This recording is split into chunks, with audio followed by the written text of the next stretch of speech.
need to possess a man who has already surrendered his mind. And most Catholics have surrendered their minds without ever realizing they did so. I have spent decades in deliverance ministry. I have sat across from people who are oppressed, obsessed, and possessed. And the one pattern I see over and over and over again is this. The door was opened not through some dramatic occult ritual, not through some satanic ceremony, but through something ordinary, something acceptable, something that even seemed good. And that is the devil's most effective strategy. Well, he does not come to you dressed as a demon. He comes to you dressed as an angel of light. He comes to you through things that seem neutral, things that seem harmless, things that even seem beneficial. By the time you realize what has happened, the chains are already around your soul. What I am about to reveal in this series is not theory. It is not speculation. It is drawn from the tradition of the church, from the lives of the saints, from the teachings of the demonologists, and from direct experience in spiritual warfare. And I warn you now, once you see this, you will not be able to unsee it. But seeing it may be the thing that saves your soul. When most Catholics think about spiritual warfare, they think about dramatic scenes. They think about the movie The Exorcist. They think about spinning heads and levitating bodies and voices, speaking in tongues that no human mouth should be able to produce. They think about the extraordinary. Because they think about the extraordinary, they completely miss the ordinary ways the devil operates every single day in their lives. Saint Thomas Aquinas teaches that the devil, by his very nature as a pure intellect, is vastly superior to human beings in intelligence. He does not need to use brute force. He does not need to come at you with terrifying manifestations. He can simply suggest. He can plant a thought. He can redirect your attention. He can subtly shift your desires. And you will think that all of it came from you. You will think it is simply your own mind, your own personality, your own preferences. That is the most dangerous form of spiritual attack because it is the one you never identify as an attack. Let me give you an example that I have seen countless times in ministry. A Catholic man or woman starts to feel a vague sense of dissatisfaction with their spiritual life. They go to Mass, but they feel nothing. They pray, but it feels dry. They try to be devout, but there is a growing sense of emptiness. Now, there are many possible causes for this. It could be simple spiritual dryness, which is a normal part of the spiritual life. It could be the result of unconfessed sin. But very often, it is the result of a subtle influence that has been building over months or even years. The enemy has gradually been redirecting their attention away from God and toward themselves. Not toward something obviously sinful, but toward themselves, toward their own comfort, their own preferences, their own convenience. And here is where it becomes truly insidious. This self-focus presents itself as something good. You hear people say all the time, I need to focus on myself for a while. I need to prioritize my mental health. I need to do what is best for me. These statements sound reasonable, they sound healthy, and in some contexts, they can be. But the devil does not tempt you with evil. He tempts you with a distorted good. He takes something that has a kernel of truth, and he twists it just enough so that it becomes a prison. Self-care becomes selfishness.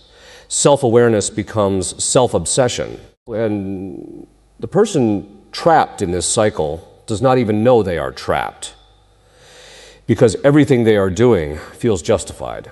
It feels reasonable. It feels right. Now consider the modern Catholic landscape. We live in an age of unprecedented technological distraction. The average Catholic spends hours each day consuming content on their phone, content that is curated by algorithms designed to capture and hold their attention. These algorithms do not care about your soul. They do not care about your spiritual well-being. They care about engagement. They care about keeping you scrolling, keeping you watching, keeping you consuming. And what this does to the human mind is devastating. It fragments your attention. It destroys your capacity for sustained thought. It makes sustained prayer, which requires focusing the mind on God for an extended period of time, nearly impossible. And when prayer becomes impossible, the soul becomes defenseless. This is not an accident. The enemy has used the structures of the modern world to create a population that is spiritually anesthetized. Catholics who cannot focus long enough to pray a rosary without checking their phones. Catholics who cannot sit in silence for 5 minutes without feeling unbearable anxiety. Catholics who have lost the capacity for contemplation entirely. And they do not even recognize this as a problem, because everyone around them is exactly the same way. The Church has always taught that the spiritual life requires discipline. It requires training. It requires what the ancient ascetics called watchfulness, the practice of constantly monitoring your thoughts and their origins. The Desert Fathers understood this with a clarity that most modern Catholics have completely lost. They knew that not every thought that enters your mind comes from you. They knew that the enemy can and does plant thoughts, and that these thoughts feel entirely natural, entirely your own. And they developed practices to discern the origin of their thoughts, to test whether a thought came from God, from their own mind, or from the enemy. But modern Catholics do not do this. They assume every thought in their head is their own. They assume every desire they feel is authentic. They assume every impulse is simply part of who they are. And this assumption is exactly what the devil exploits. It is the equivalent of leaving every door and window of your house wide open and then being surprised when an intruder enters. You did not invite him in, but you gave him every possible opportunity to come in. And you never even thought to check whether the doors were locked. The first step in recognizing this invisible invasion is to understand that your mind is not a fortress. By default, it is more like a house with no walls. The sacraments provide walls. Prayer provides walls. Sacramentals provide walls. But if you are not using these things properly, if you are not living in a state of grace, if you are not praying with discipline and attention, then those walls have gaps. And the enemy is very, very good at finding the gaps. There is a sin that almost no Catholic talks about anymore. It is rarely mentioned in homilies. It is rarely discussed in confession. Most Catholics do not even know it exists as a specific category, and yet it is one of the most destructive forces in the spiritual life. I am talking about the sin of acedia, which is often translated as spiritual sloth, but this translation is woefully inadequate and has led to a fundamental misunderstanding of what this sin actually is. Acedia is not laziness. Let me repeat that. Acedia is not laziness. A Catholic who works 60 hours a week, who is constantly busy, who never seems to stop moving, can be deeply trapped in acedia. Acedia is a spiritual torpor, resistance to the demands of the spiritual life, a weariness of the soul that makes the things of God seem burdensome, tedious, and pointless. It is the feeling that prayer is a chore, that the sacraments are an obligation rather than a gift, that the spiritual life is something to be endured rather than something that gives life.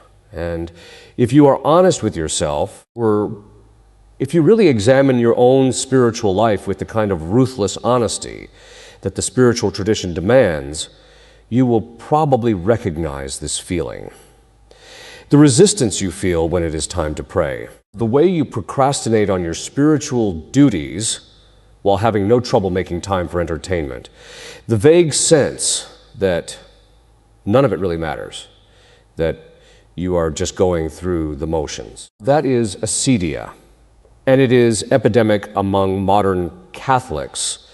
The Desert Fathers considered acedia to be one of the most dangerous spiritual threats, and they called it the noonday demon. They experienced it most intensely in the middle of the day.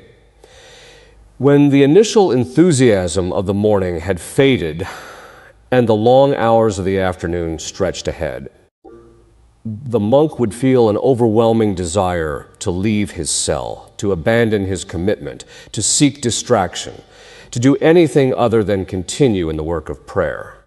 And the most insidious aspect of acedia is that it does not present itself as a temptation to evil.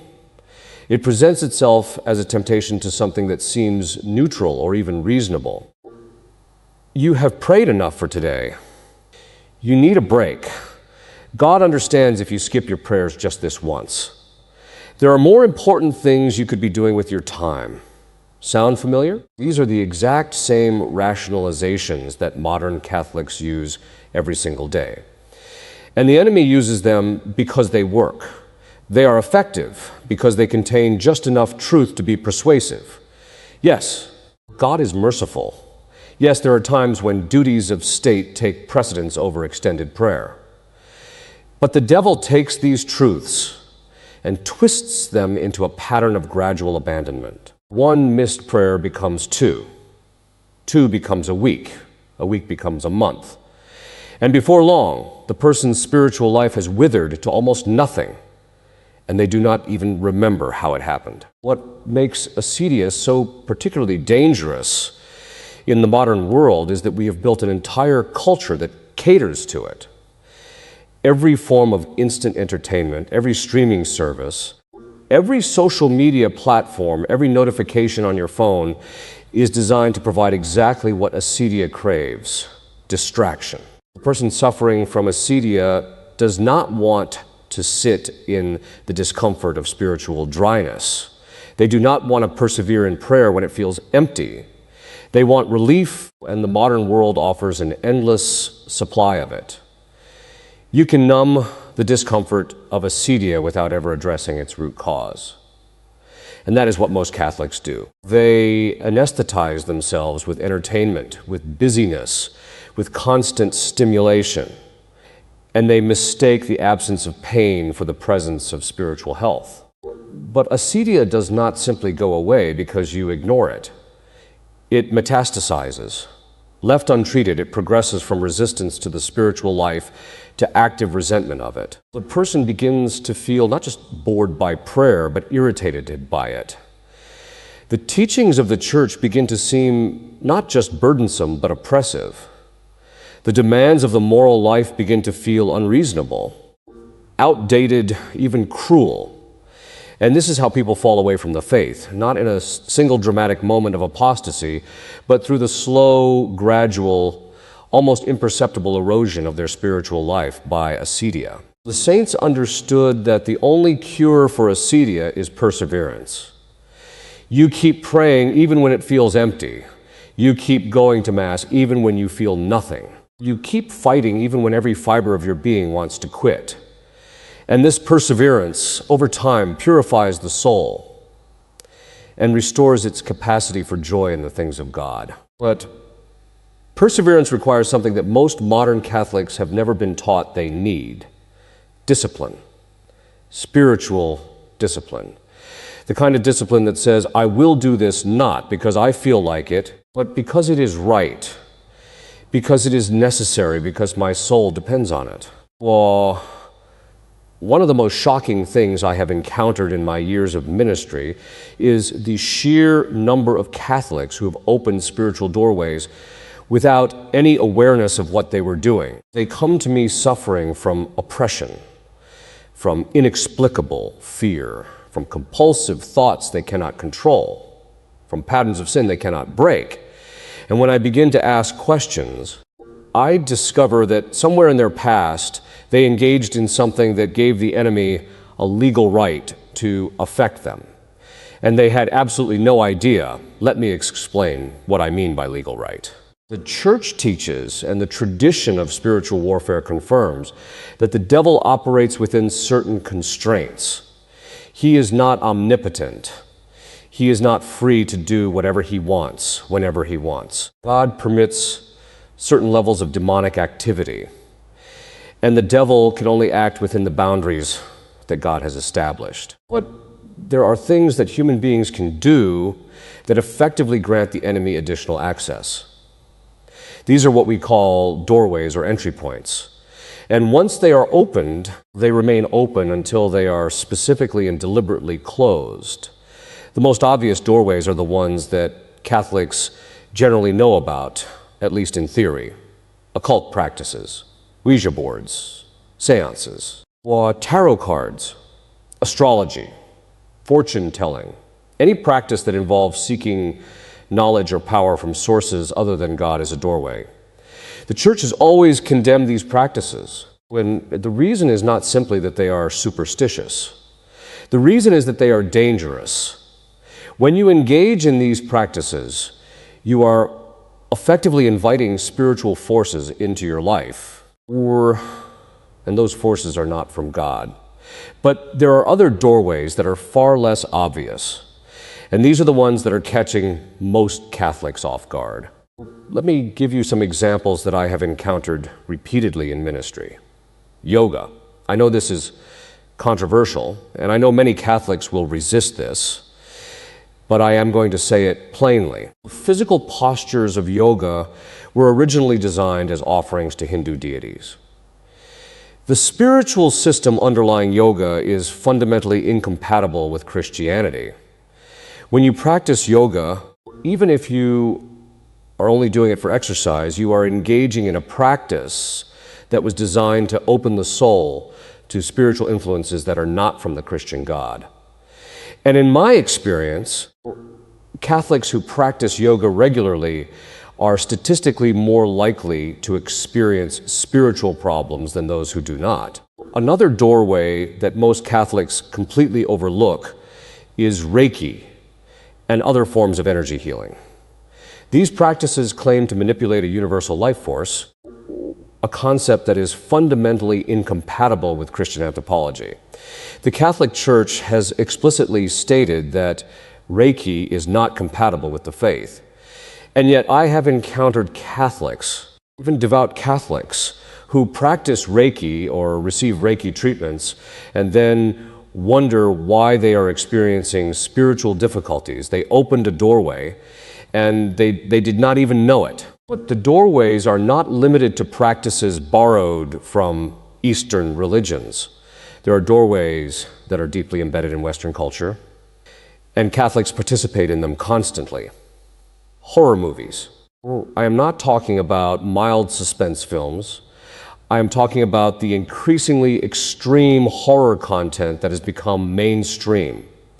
Films that glorify demonic activity, that portray possession as entertainment, that depict rituals and symbols that are real and that have real spiritual power. When you watch these things, when you fill your mind and your imagination with them, you are giving the enemy a foothold. The imagination is a gateway to the soul, and what you allow into your imagination matters. Music is another doorway that is widely ignored. Much of contemporary popular music, not just explicitly satanic music, but mainstream popular music, contains themes, messages, and even specific words and phrases that are spiritually harmful. The repetitive nature of music makes it particularly effective at implanting ideas in the subconscious mind. And when those ideas are contrary to the truth of the Christian faith, they create internal contradictions that the enemy can exploit. Perhaps the most insidious doorway of all is one that almost no one talks about: unforgiveness. The Church teaches that unforgiveness is one of the most serious spiritual conditions a person can be in. When you hold a grudge, when you refuse to forgive someone who has wronged you, you are effectively building a structure within your soul that the enemy can inhabit. Unforgiveness creates a closed, dark space in the heart, and the enemy loves darkness. Jesus himself said that if you do not forgive others, your Father in heaven will not forgive you. This is not merely a legal pronouncement. It is a description of spiritual reality. Unforgiveness cuts you off from grace, and when you are cut off from grace, you are vulnerable to spiritual attack in ways that you would not be otherwise. I have seen cases where a person's spiritual problems were entirely rooted in unforgiveness that they had carried for decades. They had been to confession. They had received the sacraments. But they had never truly forgiven the person who hurt them. They had held on to the resentment, the bitterness, the desire for justice, and that unforgiveness had become a nesting place for demonic influence. The moment they genuinely forgave, the moment they released that person from their debt, the spiritual oppression lifted. It is that direct and that powerful. Family is under attack in ways that most Catholics do not recognize. And I am not talking about the obvious attacks. Everyone can see the assault on the definition of marriage. Everyone can see the cultural push against having children. Everyone can see the gender ideology that seeks to dismantle the very concept of male and female. These are the visible attacks, and many Catholics are fighting against them. But there are invisible attacks on the family that are far more devastating precisely because they go unrecognized. And the enemy is using them to destroy Catholic families from the inside out. Let me start with something that will make many Catholics uncomfortable. The divorce rate among Catholics is essentially the same as the divorce rate among non-Catholics. Let that sink in. The sacrament of matrimony, which is supposed to be a source of grace and strength, does not appear to be making a statistical difference in whether marriages survive. How is this possible? How can a sacrament that confers sanctifying grace not produce visibly different outcomes? The answer is that the grace is there, but it is not being cooperated with. Catholics are receiving the sacrament, but not living in a way that allows the grace to work. And the primary reason for this is that most Catholic couples have never been taught what the Church actually teaches about marriage. The modern understanding of marriage, even among Catholics, is fundamentally romantic. Marriage is about finding your soulmate. It is about emotional fulfillment. It is about companionship and mutual happiness. And when these things are absent, when the romance fades, when the emotional fulfillment dries up, when companionship becomes tedious, the modern assumption is that the marriage has failed and it is time to move on. But the Church has never taught that marriage is primarily about any of these things. The primary purpose of marriage, according to the Church's tradition, is the procreation and education of children and the mutual sanctification of the spouses. Notice that personal happiness is not the primary purpose. This does not mean that happiness is unimportant. It means that happiness is a byproduct of living marriage according to its true purpose, not the purpose itself. When a couple understands that marriage is fundamentally about getting each other to heaven, it changes everything. It means that the difficulties of marriage are not signs of failure, but opportunities for sanctification. It means that suffering within marriage can be redemptive. It means that perseverance through difficulty is not mere stubbornness, but a participation in the cross of Christ. But when this understanding is absent, when marriage is reduced to an emotional arrangement, then the first serious difficulty becomes an existential threat to the relationship. The enemy exploits this mercilessly. He whispers to the husband that he deserves to be happy, that his wife does not understand him, that there is someone else who would appreciate him more. He whispers to the wife that she is unfulfilled, that her husband is emotionally unavailable, that she has a right to pursue her own happiness. And these whispers feel like the person's own thoughts. They feel like legitimate desires. They feel like the natural response to a difficult situation. And because the couple has never been formed in the true nature of marriage, they have no defense against these suggestions. But the attack on the family goes even deeper than the marriage relationship. There is a systematic assault on the relationship between parents and children that is being facilitated by technology. And most Catholic parents are completely unaware of it. Children are being raised by screens. The average child now spends more time consuming digital media than they spend with their parents at school or in any other activity. The content they are consuming is not neutral. It is shaped by ideologies that are explicitly hostile to the Catholic faith. It normalizes behaviors and attitudes that are directly contrary to the moral law, and it does so in a way that bypasses the child's critical faculties, embedding these values at a subconscious level before the child is even old enough to recognize what is happening. The family is the domestic church. It is the primary place where faith is transmitted, where virtue is formed, where the soul learns its first and most fundamental lessons about God. When the family is destroyed, the transmission of faith is interrupted.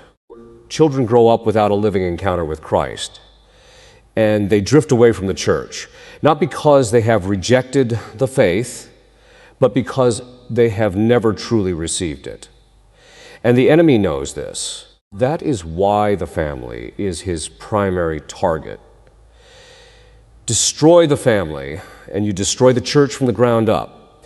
I need to say something that will be deeply uncomfortable for many Catholics to hear, but it needs to be said because souls are at stake.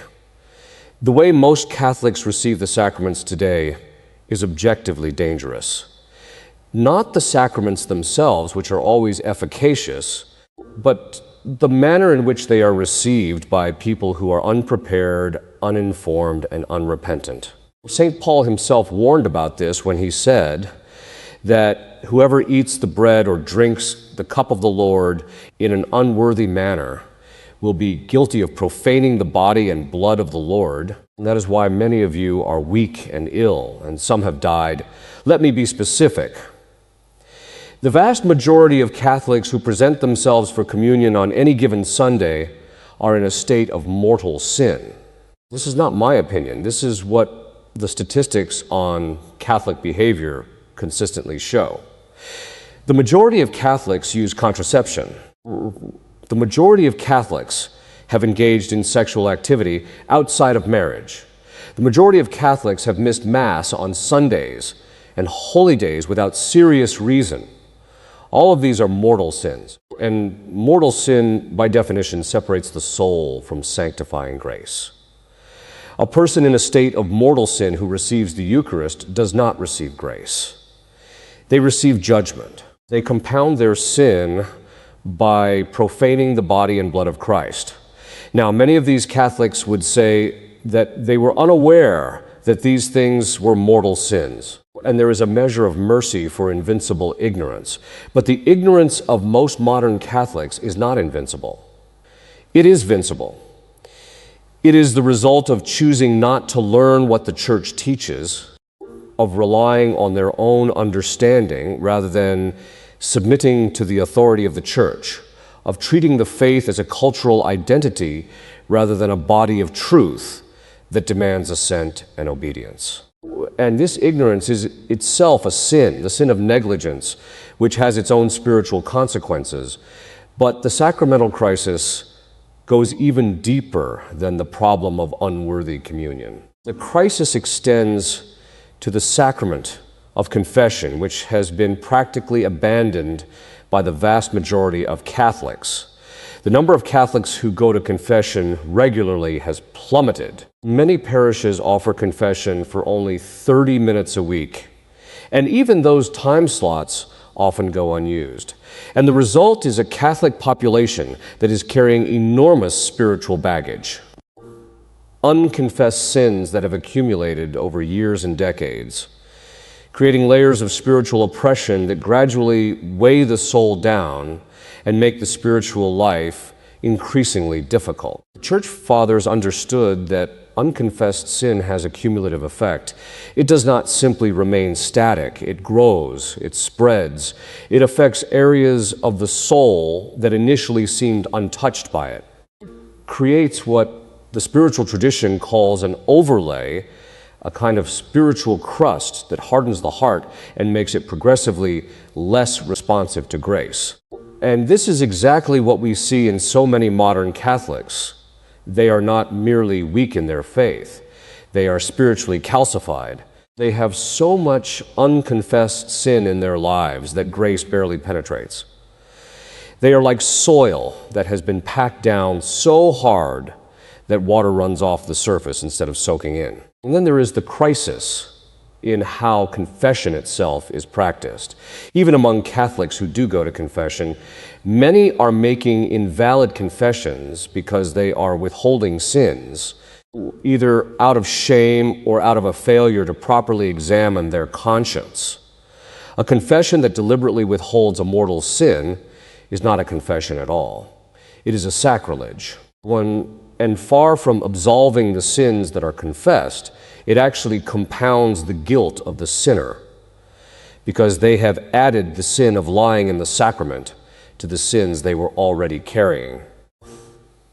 I have encountered people in ministry who have been carrying unconfessed sins for 30, 40, even 50 years. These sins have become like anchors tied to their souls, dragging them down into despair, into addictions, into destructive patterns of behavior that they cannot seem to break no matter how hard they try. And when they finally confess these sins, when they finally bring them into the light, the relief is instantaneous and overwhelming. The chains break, the darkness lifts, the soul breathes again. But many of them would never have reached that point if they had not been driven to it by the sheer weight of their unconfessed sin. The sacraments are not rituals we perform to check a box. They are encounters with the living God, and they require preparation, reverence, and honesty. When we approach them casually, when we receive them without examining our conscience, without repenting of our sins, without making a firm purpose of amendment, we are not merely wasting an opportunity. We are actively harming our souls. And the enemy knows this. He encourages casual, thoughtless reception of the sacraments because he knows that unworthy reception does not bring grace. It brings judgment. Everything I have said up to this point could leave you feeling hopeless. You might be sitting there thinking that the situation is beyond repair, that the enemy has already won, that the church is too compromised, that your own soul is too far gone. And I want to tell you right now that that feeling is itself a temptation. It is the final and most subtle strategy of the enemy to convince you that there is no point in fighting, that the battle is already lost, that the best you can do is to make yourself comfortable in your defeat. This is a lie, and it is a lie that the tradition of the church has always identified and resisted. The entire history of the church is a history of comeback. It is a history of resurrection. It is a history of situations that seemed hopeless being transformed by the power of grace. The gates of hell will not prevail against the church. That is a promise from Christ himself, and it is a promise that we can trust absolutely. But the fulfillment of that promise requires our cooperation. God does not force grace upon us. He offers it freely, but we must receive it freely, and we must live in accordance with it. So let me give you a concrete plan for fighting back. This is not theoretical. This is practical. This is what I tell everyone who comes to me for help in spiritual warfare, and it works. I have seen it work hundreds of times. First, go to confession. Make a thorough, honest, complete confession. Do not hold anything back. If it has been years, if it has been decades, do not let shame stop you. The priest in the confessional is acting in the person of Christ, and Christ is not shocked by your sins. He already knows them. He is waiting for you to bring them to him so that he can forgive them. If you do not know how to make a good confession, Find a traditional priest who can guide you through it. Take as long as you need. Do not rush. This is the single most important step you can take because unconfessed sin is the primary doorway through which the enemy gains access to your soul. Close that doorway. Second, establish a daily prayer life. And I do not mean a vague intention to think about God occasionally throughout the day. I mean a structured, disciplined, daily prayer routine. Start with the morning offering, which dedicates your entire day to God. Pray the rosary every day, not once a week, not when you feel like it, every day. The rosary is one of the most powerful spiritual weapons that exists when the Blessed Virgin Mary has repeatedly asked for it to be prayed daily. Do what she asks. Then pray the evening examination of conscience, where you review your day and identify the moments where you failed so that you can bring those failures to confession. Third, close the doorways. If you have engaged in any occult practices, even casually, even in the past, you need to renounce them specifically and explicitly. This means praying a prayer of renunciation, stating out loud that you reject and renounce any involvement with these practices and any spiritual forces associated with them. If you have objects in your home that are connected to these practices, get rid of them, destroy them. Do not sell them or give them away because that just transfers the problem to someone else. If you have been involved in yoga, Reiki, or any other practice that has spiritual roots incompatible with Christianity, renounce it. If you have unforgiveness in your heart, forgive now, today. Not because you feel like it, but because it is a decision of the will and your soul depends on it. Fourth, protect your home and your family. Have your home blessed by a priest. Use sacramentals, holy water, blessed salt, blessed candles, the St. Benedict medal, the scapular. These are not superstitions. They are channels of grace that the Church has provided for exactly this purpose. They create an environment that is hostile to the enemy and favorable to the work of the Holy Spirit. Fill your home with visible signs of the faith, crucifixes on every wall, images of the saints, or a prayer corner where the family gathers for prayer. Make your home a fortress. Fifth, guard your mind. Be ruthless about what you allow into your imagination. This means being intentional about your media consumption. It means eliminating content that glorifies evil, that desensitizes you to sin, that fills your mind with images and ideas that are contrary to the faith. It means limiting your time on devices that fragment your attention and destroy your capacity for contemplation. It means cultivating silence, real silence, the kind of silence where you can hear God speak. Turn off the noise. Unplug. Be still. And know that He is God's sixth. And this is perhaps the most important thing of all. Live in a state of grace. This is not optional. This is not an aspiration for the especially devout. This is the minimum requirement for the Catholic life. Mortal sin kills the soul. It separates you from God. It strips you of sanctifying grace. It leaves you spiritually defenseless. And the only way to recover from it is through the sacrament of confession. If you fall, and you will fall because we are all sinners, get back up immediately. Do not stay down. Do not wallow